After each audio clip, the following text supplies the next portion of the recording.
आज जब मैं मीटिंग पे आ रहा था तो परमेश्वर ने मुझसे कहा है कि अगर आप चर्च के कैमरा को मैं बोलूँगा दिखाएं, अगर आप चर्च में देखें तो 90% लोग नीचे बैठते हैं यहाँ पे, आप देखेंगे सब जगह। और जो साइड पे चेयर सेक्शंस हैं सिर्फ वहाँ चेयर्स लगती हैं, ये जो साइड का चेयर सेक्शन है। तो आई थिंक 13 से 15 हज़ार चेयर है चर्च में, जो सिर्फ साइड्स ही लगती हैं, सिर्फ 90% लोग नीचे बैठते हैं। तो परमेश्वर ने मुझसे कहा है कि मैं 10,000 चेयर चर्च में ऐड करूं, क्योंकि वो 10,000 लोगों को भेज रहा है 2 महीने के अंदर। तो चेयर से ही क्या लोग आएंगे? नहीं, एक्स्ट्रा प्लेस बनाकर मैं अपने फेथ को, अपने डेरे के पटों को चौड़ा करूंगा और परमेश्वर उसे भरेगा।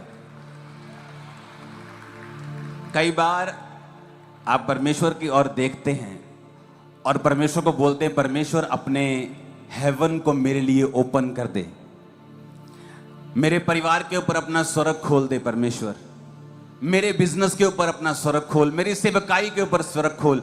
मेरी सेवकाई उस सेवकाई की तरह फलवंत क्यों नहीं है? और हम बाइबल को भूल जाते हैं कि बाइबल में कभी भी अपने आप स्वर्ग नहीं खुला। बाइबल में कभी भी अपने आप स्वर्ग नहीं खुला। स्वर्ग खोलना पड़ता है अपने डिसीजन से, अपने विश्वास से, अपने विश्वास के कदमों से, खुदा को खुश करके। चाहे प्रभु यीशु मसीह उसका एक लौता पुत्र था और धरती पे आया, अपने माता पिता के वश में रहा, ये जानते हुए कि इन सबको मैंने बनाया है, फिर भी वो अपने माता पिता के वश में रहा। 12 साल की उम्र में प्रभु यीशु मसीह को मालूम था कि उसे अपने पिता के घर में यानी यहोवा के भवन में रहना जरूरी है, लेकिन वचन कहता है फिर भी वो अपने माता पिता के वश में था।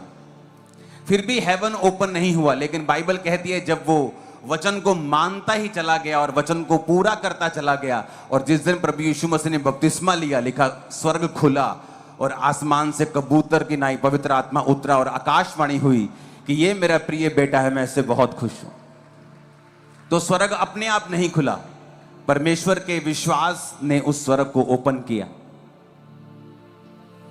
प्रभु यीशु मसीह के वचन पे लगातार चलने के कारण, पिता को खुश करने के कारण, और पिता ने यह वचन बोला कि ये मेरा प्रिय बेटा है, मैं इससे बहुत प्रसन्न हूं।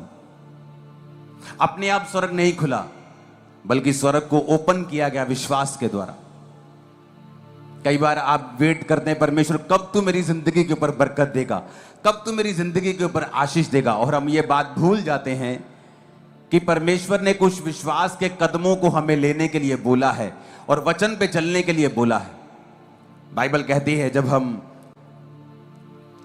लूका 5 उसकी 3 और 4 आयत पढ़ते हैं तो यहां पर एक स्टोरी परमेश्वर ने लिखी है। बाइबल कहती है परमेश्वर जब लोगों को वचन सुना रहे थे तो लोग भीड़ ज्यादा होने के कारण परमेश्वर को वचन नहीं सुनाने दे रहे थे और परमेश्वर पर गिरे जा रहे थे। और जब परमेश्वर के ऊपर गिरे जा रहे थे तो परमेश्वर ने एक आइडिया निकाला। परमेश्वर ने कहा, पतरस अपनी नाव पर मुझे चढ़ा और मुझे पानी के अंदर ले जा, मैं पानी के अंदर से लोगों को प्रचार करूंगा ताकि लोग मुझे डिस्टर्ब ना करें और मैं लोगों को अपना वचन दे सकूं।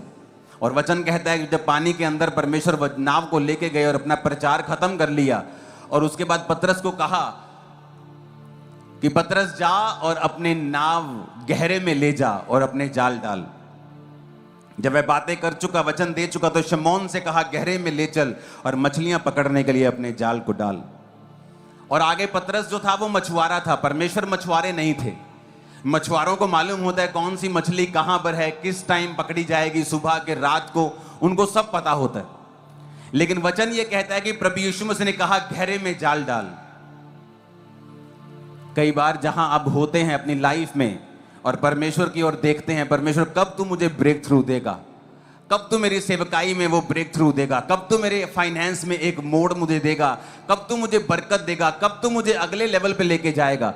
और ये कभी भी पॉसिबल नहीं होता जब तक आप विश्वास के कदमों को नहीं उठाएंगे, क्योंकि ये परमेश्वर की जिम्मेवारी नहीं है आपको अगले लेवल पे लेके जाना। उसने आपके लिए व्यवस्था ठहराई है, अगर आप उस व्यवस्था को, उस वचन को मानेंगे, अपने आप, चाहे आपका फाइनेंस हो, आपकी सेवकाई हो, आपकी लाइफ हो, आप खुद ब खुद अगले लेवल पे जा सकते हैं। वचन आपको ये ताकत देता है। इसीलिए बाइबल में लिखा है जब आप होशे 4 उसकी 6 आयत को पढ़ते हैं, कहता मेरी ज्ञान न होने की वजह से मेरी प्रजा नष्ट हो गई।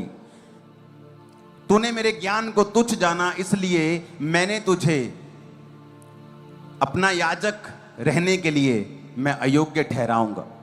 परमेश्वर कहता शैतान की वजह से प्रजा नाश नहीं हो रही।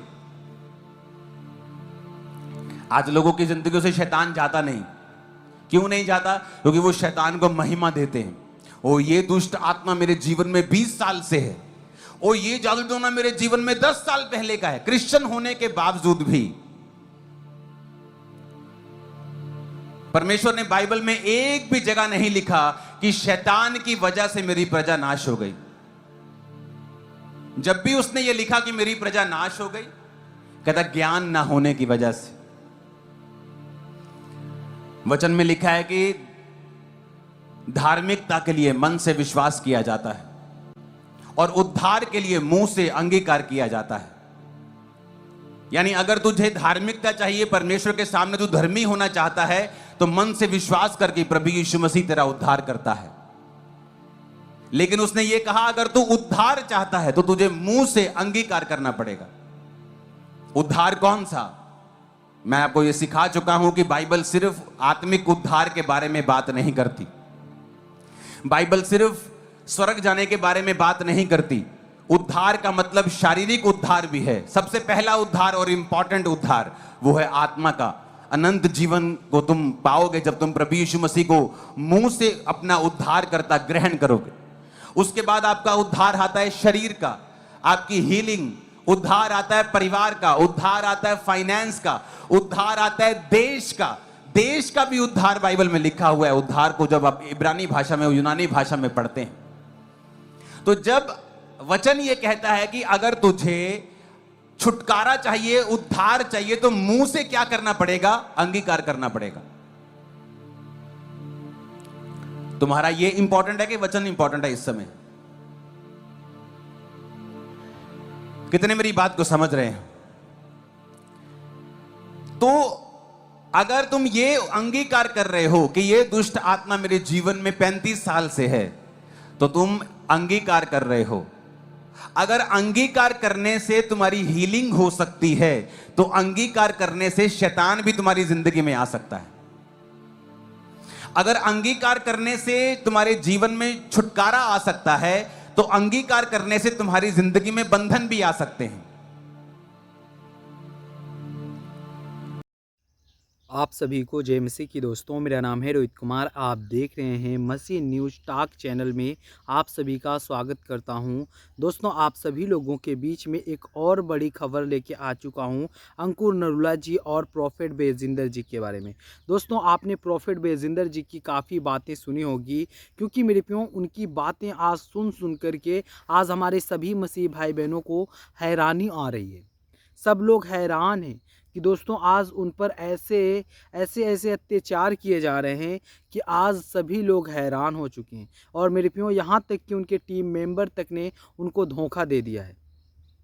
उनकी टीम मेंबर ने भी काफ़ी बातें बोली। और दोस्तों वहाँ पर यानी कि बहुत सारे ऐसे लोगों ने वहाँ पर उनका ऐसी कोई बातें जो थी जो निकल कर आई है, उन सभी बातों को वो लोग लीक करके आज हमारे प्रॉफिट बेजिंदर जी पर काफ़ी भयंकर आरोप लगाया गया है। आज उनको हर एक चीज़ से चारों तरफ से घेर ले लिया गया है। और दोस्तों वो आज यहाँ तक कि उनको कोर्ट भी जाना पड़ गया है और उन पे FIR दर्ज हो चुकी हैं। और दोस्तों लेकिन आज हमारे जितने मसीह समाज के लोग हैं, सभी लोगों से कहना चाहता हूं कि आप लोग अपने जीवन में विश्वास के साथ और प्रभु के वचन के साथ आप लोग प्रेयर करो, और ताकि ये अंकुर यानी ताकि आप प्रॉफिट बेजिंदर जी को जल्द से जल्द बाहर निकाला जाए। और दोस्तों फिर से वो एक सेवकाई में आएँ और पूरे मसीह समाज को सेवकाई दें और पूरे मसीह समाज के लिए प्रार्थना करें, विनती करें, और दोस्तों बहुत सारी समस्याओं को आज़ाद करें। क्योंकि मेरे प्यों, क्योंकि उन्होंने एक प्रॉफिट बेजिंदर जी ने काफ़ी अच्छी प्रार्थनाएं की और वो भविष्यवाणियां भी करते थे पूरे मसीह समाज के लिए, पूरे संसार के लिए, कि क्या होने वाला है और क्या नहीं होने वाला है। क्योंकि मेरे प्यों ये बातें बहुत ही इम्पोर्टेंट बातें होती हैं। और दोस्तों आपने देखा होगा कि कैसे काफ़ी लोगों ने उनको काफ़ी समय से उनको ये रडार पे उनको पकड़ा जा रहा था कि ये थोड़ी सी इनकी मिस्टेक हो, थोड़ी सी भी इनकी गलतियां हो, वो सारी गलतियां वो तुरंत उन पर धावा बोल देती हैं। लेकिन मेरे प्रियो, प्रभु का वचन यहाँ पे कहता है कि सभी लोग, अगर आप लोग प्रार्थना करते हो, विनती करते हो, तो उनके लिए, तो मेरे प्रियो, प्रभु आपको बहुत सारी समस्याओं से, उनको बहुत सारी दिक्कतों से आज़ाद करेगा। क्योंकि मेरे प्रियो, ये आज की बातें नहीं हैं, ये बातें आज से नहीं है कि जो आज प्रभु के दास होते हैं उनके आज से उनके साथ ये सब नहीं होता। ये बहुत से पहले हो चुका है।